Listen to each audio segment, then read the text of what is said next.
నేను నీ వెంట పడ్డానా? ఇలాంటివన్నీ అసలు మా ఇంట్లో ఒప్పుకోరన్నాను. నా లవ్ సిన్సియర్, అన్నీ నేను చూసుకుంటానన్నావు. ఇప్పుడు అందరి ముందు నన్ను పిచ్చిదాన్లా చేసి నిలబెట్టావు.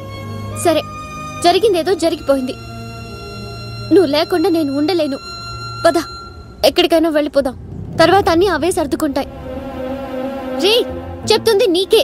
నన్ను లేపుకుపోరంటున్నాను. అలా రాయిలా నిలబడతావేంట్రా? లేపుకుపో అంటే ఎక్కడికి లేపుకెళ్ళాలి? నేను ఒక్కదానైతే లేపుకెళ్తాను. నీ ఫ్యామిలీ మొత్తం ఎక్కడికి లేపుకెళ్ళాలి? అయినా నాకు కావాల్సిన తప్పక సర్దుకుపోయే రిలేషన్స్ కాదు వైషు. నేను చిన్నప్పటి నుంచి మిస్ అయిన ప్యూర్ రిలేషన్స్. ఒక పక్క నువ్వు, ఒక పక్క నీ ఫ్యామిలీ. ఈ రెండిట్లో ఏ ఒక్కటి లేకపోయినా రెండోది నాకు వద్దు. నన్ను ఇలా మధ్యలో వదిలేస్తున్నావంటే నీ ప్రేమలో నిజం లేదు. నిజమైన ప్రేమ అంటే వెంటబడి ప్రేమించడం ఒకటే కాదు వైషు. మనం ప్రేమించిన వాళ్ళకి మన వాళ్ళకి చెడు జరుగుతుందంటే వదిలేయడం కూడా ప్రేమే.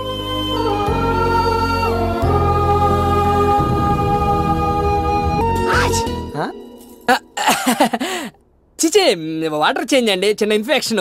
మీరు కానీ మీరేం పట్టించుకోవద్దు. అయ్యా, లగ్న పత్రిక చదువుతున్నాను వినండి. స్వస్తి శ్రీ చాంద్రమాన శ్రీకరనామ సంవత్సర శ్రావణ